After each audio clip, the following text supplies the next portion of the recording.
ګلونو په ګیدیو مې ګیدیو بدلې خپل هیواد مې راغولی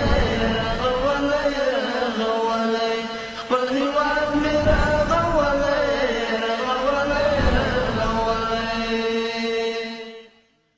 ولایت لوگر یکی از ولایت‌های زراعتی بوده که در حدود 80% مردم آن مصروف زراعت و مالداری هستند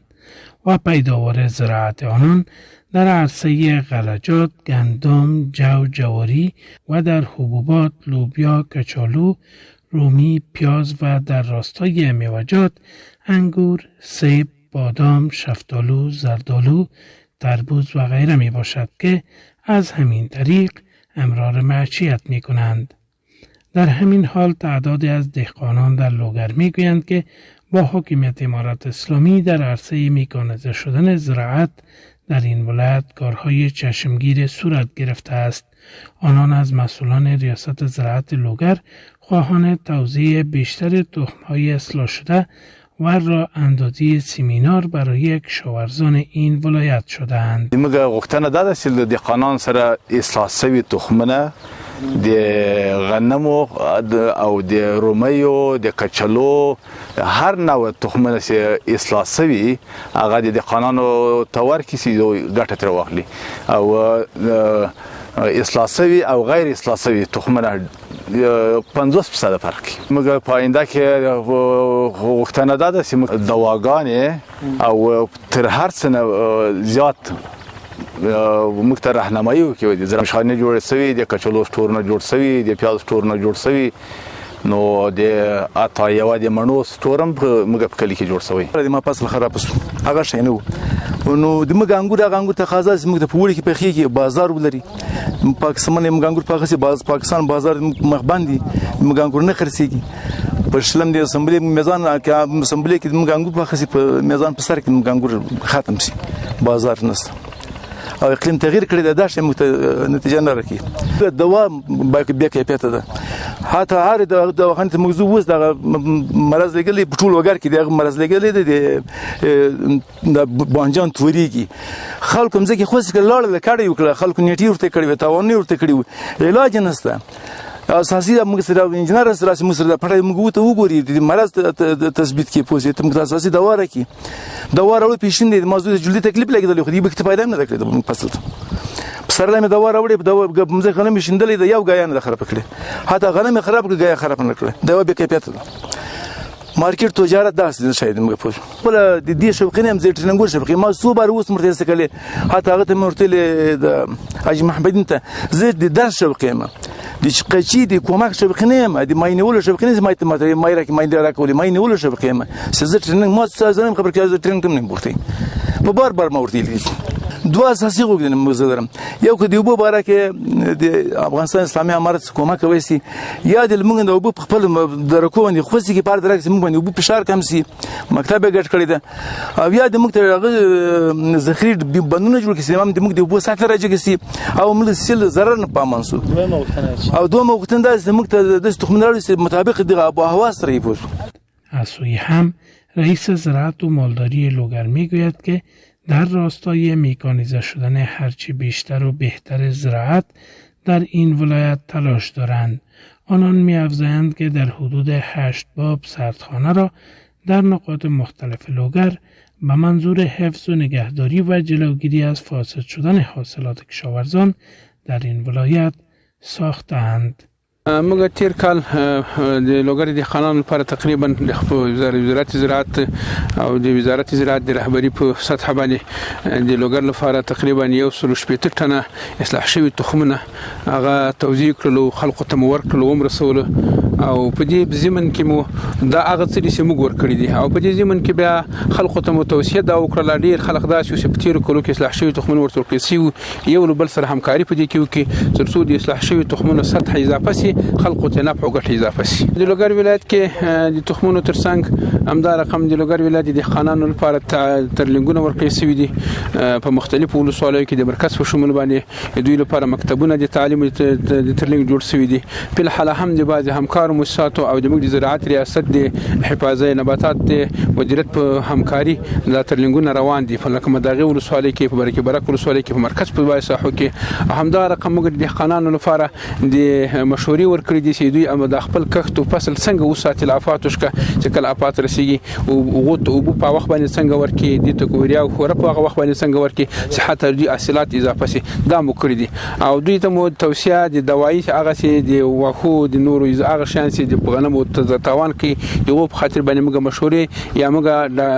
هغه پرسونل لرو د ډاکټري حفاظت نباتات په بخش کې هغه مشورې ورکړي دي هغه امراض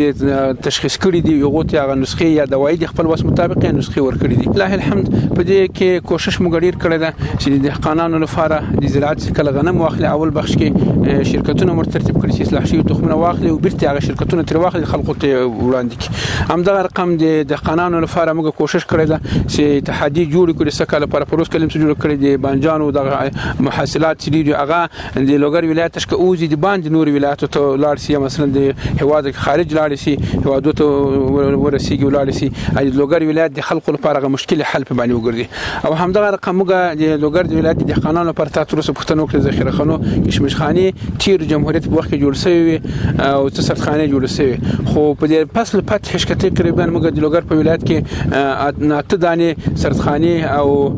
ذخیره خاني د کچلو د پیازو لپاره شوی په تیر منی کې موږ شروع جوړ کړل منی کې افتتاح وسو خلکو ته مسپارلې د قانون لپاره د قطري سیستم په بخش کې ډیر کار سره تقریبا موږ د 15 تجربه باغولو لپاره قطري سیستمونه برابر کړی په تیر کال کې د سکه لپاره هم امید دالر چې هغه پروسه د موږ وسیع سي او قطري سیستمونه ځکه د وبو سطح مخ په کته کې دوه د قطري سیستم بیا نه پډیر لري هغه ورته برابر کو او موږ د باغداري په بخش کې تیر کال او سکه د پسرلی کې تقریبا زخت د نیال مسمر او غیر مسمر خلکو ته توزیع کړي هم دي د خپل لارشکا او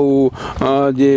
موږ د لوګر په لکه کوم اتحادیه کوریدارانو د غوب توسط باندې مسمر نیال او مرګ غیر مسمر نیال په زرګونو تر تقریبا موږ احصائیه کړی ده لکش کې اضافه نیال موږ توزیع کړی دا ستونزه زه هم تاییدومه دا ستونزه و ځکه موږ تاسو په وطن کې تحولات راغله مشکلات زخت ډیرو دا یو څوک وسی ارچا په خپل سر باندې د زراعتي دواو په سان کې نور شان هم خرڅول یا به کیفیت خرڅول خو دا اوس سکه لپاره موږ د بسرلی ابتداش کا نظارت شروع کړل په مختلفو ولسوالۍ کې ان شاء الله تاسو په راتلونکي څو ورځې کې دا اوینه موږ هغه دوايانې چې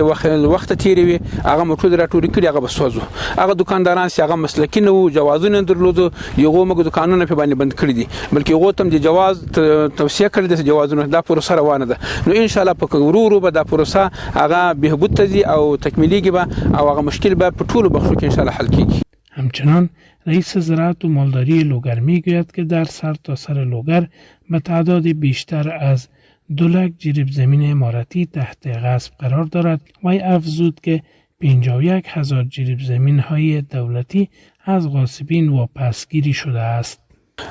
تقریبا د لوګر ولایت په سطح باندې څومره مزکه شیده تقریبا 2 لک سبان د 2 لک تر 2 لک وشل زره جریب مزکه پوری د غصب لاندې سوي د سیمه څومره ابتدایي سروې کړی ده په دې کې موږ ابتدایي شروع کړی ده او د برسي لاندې تقریبا موږ تر اوسه پر 1 لک 2 زره جریب مزکه د برسي لاندې راغلی ده چې تحت البرسي ده خو په دې کې تقریبا موږ یو 50 زره جریب مزکه راګرځولې ده چې عمده جزء دغه یو 50 جریب مزکه هغه د افچکان دشته ده چې هغه ډیره پراخه او وسیع دشته ده او په کې تقریبا ډیره مزکه املاکي تثبیت شوی ده او راګرځول شوی ده یا لکه خو ان شاء الله د اسلامي امارت په ټول ولایت کې خاص کې د لوګر په ولایت کې کمیټه ډیره جدي ده او حتی په ټول خلکو سره د اصول مطابق د اسلامي امارت د لوایح او مقرري مطابق چلند کړی ده هیڅوک هم د غصب ته نه پریدي او داسې په پیښوي کله چې خلکو په غلا یا په پټه باندې کارونه کړی وي دا به پیښوي کله خو په عموم کې ان شاء الله له ټول خلکو سره به یو رقم سلوک کیږي څومره املاکي او امارت مزکه سي دا به ټول لاسوش کراوزي او د قانون او اصول مطابق به له دوی سره اجرات کیږي داسې کسان بعضی موږ یو نمونه لرو چې بعضی کسان موږ سواره نیولې دي او توصیه مرته کړه ولن بیا رسته نیول سوي دي 2 واري 3 واري بیا هغه دغه تصرفات کړي لموږ سره اوس په حال هم د قومنداني امنیت په تشکیل کې په عملیاتي اورګانو هغه په زندانو کې پراتی د محبس کې ستا چې هغه په قراراتو باندې خلاف ورزي کړی بیا موږ بندیان کړی دي د مشرانو د حکم همانطوری که شیر و ماست لوگر نیز از مزه و شهرت‌های خاص برخوردار است، به تازگی یک باب مرکز جمع‌آوری شیر از سوی کمیته هالند برای افغانستان در قریه دوشنبه مربوط مرکز لوگر به طور پخته و اساسی ساخته شده و از سوی مسئولان زراعت لوگر به بهره برداری سپرده شد و تعداد دیگری نیز تحت کار قرار دارد. مسئولین هدف از ایجاد این مرکز را تولیدات با کیفیت شیر و ماست وطنی و سهولت برای مالداران در این قریه یاد می‌کنند و می‌گویند هدف کلی از تطبیق از این پروژه و ایجاد این مرکز جمع‌آوری شیر این بوده که شیر صحی و با کیفیت از این مرکز از مالدارا جمع‌آوری شود و از طریق از این مرکز جمع‌آوری به مراکز پروسس و شهریات که میره شیر صحی و با کیفیت با همشهریای ما عرضه شود. هدف کلی ما این بوده که هم مالداری رشد کنه، هم شیر صحی و با کیفیت و از ضایع شدن شیر که قبلا اینا شکایت داشتن که وقتی ما شیر جمع‌آوری میکنیم فریزر و یخچال و امکانات نداریم، همون چیزهایی که ضرورت از اینا بود ما تا حد توان نظر به بودجه او را فراهم کردیم برشان و انشالله که در آینده اینا بتانن فعالیت هایی که دارن با وجه احسن به پیش ببرن. و ما از ریاست زراعت مدیریت مالداری تشکری میکنیم که در این عرصه همراه ما همیشه همکار بودن، هماهنگی کردن و به همکاری و سعی و تلاش مدیریت لبنیات دکتر سید میرعباس این مرکز ما انتخاب کردیم و امروز شما شاهد از هستین که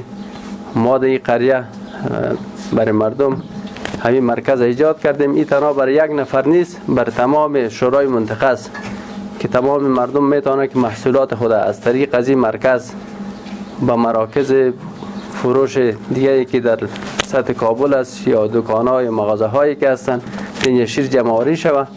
و به شکل صحی و با کیفیت در اونجا عرضه شود. دمګه د علاقه د مالدارانو علاقه د اکثره خلک د خپل ژوند معیشت هغه په مالداري باندې په مخ وړي، ځان لپاره یو حلال روزي پیدا کوي، د یو مال د مالداري په توسط باندې کوي. نو په دې ساحه او په دې علاقه کې د جمعواري د شډول لپاره داس یو مرکز نه وو چې هغه په خط ترتیب باندې په خط طریقه باندې هغه بازار ته عرضه کوي. لا بازار کې نور لوی خارو کابل او نور هم جوار ولایتو ته هغه عرضه کی نو موجود. د خلق لستوندو سره مخوردي جبه د شودي خپل چا لګوډي وړلې ولایت ته یا موټرات د جنوب وړلې خلق لپاره وستونزه جوړوه. هغه کور چې هغه به د ورځ یو 15 لتر شودي برابرولې هغه به تر بازار رسیدي، هغه به خراب وي، چا بناخسي. نو لله الحمد د همکار مؤسسو په همکاري باندې دی علاقه کې د ډېر پر نفوس علاقه ده تقریبا د برکه رسول سره حد لري. د فتخاله کیند راولي چې دلته رسیدګي کوي چې تر مرکز لیاس خان کلا پورې دا په زرګونو کورونه دي. نو د دوی لپاره داس یو مرکز جوړ سو. نو په دې ډیر خوشاله یو. الله تعالی دغه همکار مؤسسې المکتب دي کې همکاري وکړه. الله تعالی دې ته هم اجر ورکړي. خلق لولسم غوښتنه ده چې کوشش وکړي د مالداري د رشد لپاره د دې لپاره چې تاسو د خپل مالش کا ګټو نفع واخلي. هغه دمګه د مالداري د زراعت ریاست د مالداري بخش هغه له ډاکټرانو سره له همکارانو سره هغه مجالس کوي دغه مشورې واخلي چې هغه تاسو داسې ولاري دروخي چې تاسو د خپل کم مال او د کم حاصلات تاسو اخیستل ډیره ګټه واخلي. نو لولسه مؤهله ده او دغه مرکز دلته جوړ سو د کارکونکو مؤهله ده چې دوی هم د خلق لپاره سہولتونه برابر کړي. هر څوک شرازي دلته شو دی راوړي باید په داسې مناسب قیمت یوش واخلي چې د مالدار هم تاوان وي او د هم تاوان وي. د ځان لپاره هم یو مناسبه ګټه په نظر کې ونیسي. در این حال مالداران نیز از ایجاد مرکز جمع‌آوری شیر اظهار خرسندی میکنند و میگویند که قبل از ساخت این مرکز در عرصه لبنیاتشان دچار مشکل بودند و با اعمار این مرکز از مشکلاتشان کاسته می شود. و در شرایط فعلی انشاءالله العزیز در حدود 500 تا 600 کیلو شیر در روزهای فعلی جمع‌آوری داریم و سابق که بود مرکز جمع‌آوری شیر ما از نگاه صحی هیچ مناسب نبوده و فعلا به همکاری مؤسسه هالند و به همکاری امارت اسلامی و انجینر صاحب نجیب مرکز صحی ما انشالله 100% برابر به جمعآوری شیر شده و سابق به هیچ نوع مناسب نبود، جای صحیح نبود، جای ما تنگ و ضیق بود و جمعآوری ما بسیار کم بود و به مردم نفع اندک می رسید و فعلا در حدود 500 تا 600 کیلو شیر جمعآوری میکنیم و وسایلی که برای ما خریده از نگاه فریزر و میز و چوکی و دیگ و گاز و سطل در حدود 150 تا 60 هزار روپیه خریداری شما کردن تا فعلا و باقی مانده مصارف به دوش خود ما بوده و خیلی زیاد ما خوشحال هستیم. البته باید عرض کنم که دوشنبه 13 قریه است. در بین 13 قریه یک مرکز جمعآوری لبنیات این به شکلی است مثل که یک قطره را در بین دریا بندازی. خواهش ما از جناب مبلیس و از انجینر صاحبا ایست که مرکز جمعآوری لبنیات انکشاف بدن، یک دو سه دانه دیگه، 4 دانه 10 دانه دیگه باش ما جور کنن. یک دانه کم است. دوشنبه متشکل از 13 قریه است و 13 قریه هر قریه از به اصطلاح صدها نفر یا هزاران نفر در بین زندگی میکند. یگانه مرجع عاید ما یا کاروبار ساحه دوشنبه دامداری یا زراعت و مالداری است. سابق در بین قریجات ما محصولات ما برنمی آمد، لبنیات ما برنمی آمد. حال فعلا الحمدلله یک کاروبار به مردم پیدا شده. از امارت اسلامی تقاضای ما است کاروبار ما را به ما رشد بدن، بازار باش پیدا کنن، ما را حمایت کنن. ولی بیننده های تلویزیون، این بود گزارش میهن من که از ولایت لوگر در مورد فعالیت های ریاست زراعت و مالداری این ولایت خدمتتان تهیه دیده بودم. تا گزارش بعدی که باز هم من سید آقا حکیمی در خدمت شما قرار می گیرم، شما را به خداوند پاک و لایزال می سپارم. شاد و موفق باشید.